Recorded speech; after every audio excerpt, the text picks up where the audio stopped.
This tutorial will teach you how to burn Windows 10 ISO to USB with PowerISO.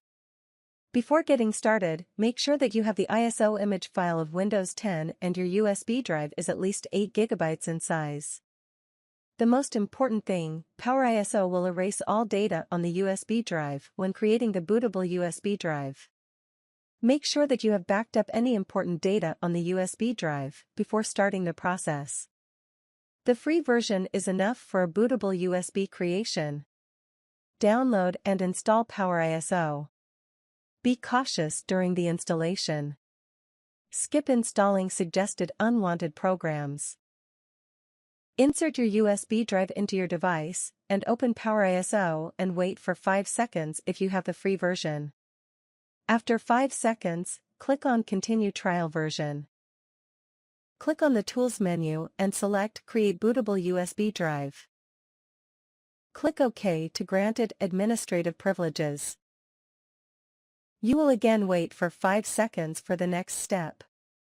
After 5 seconds, click on Continue Trial Version. In the Create Bootable USB Drive dialog, click on the Browse button and select the Windows 10 ISO file. Select your USB drive from the Destination USB Drive list. Choose the USB HDD writing method. Click on the Start button to start creating the bootable USB drive. PowerISO will warn you that all data on the USB drive will be erased. Click on the OK button to continue. PowerISO will start writing the Windows 10 ISO to the USB drive. Depending on the writing speed of the USB drive, this may take a few minutes. Normally it takes 5 to 10 minutes.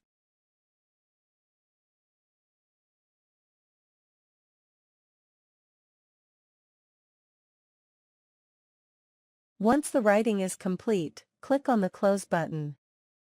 The bootable USB drive is now bootable with Windows 10. You can use it to install Windows 10 on a new computer or to repair an existing installation of Windows 10. You can follow this guide to create a bootable USB for Windows 7, Windows 10, Windows 8 and Windows 11 installation. Thanks for watching. Don't forget to like, subscribe, and hit the notification bell to stay updated with our latest videos. See you next time. More info and download links can be found on softsuggester.com. Subscribe to Software Geek for more useful videos, and ring bell button for the latest updates.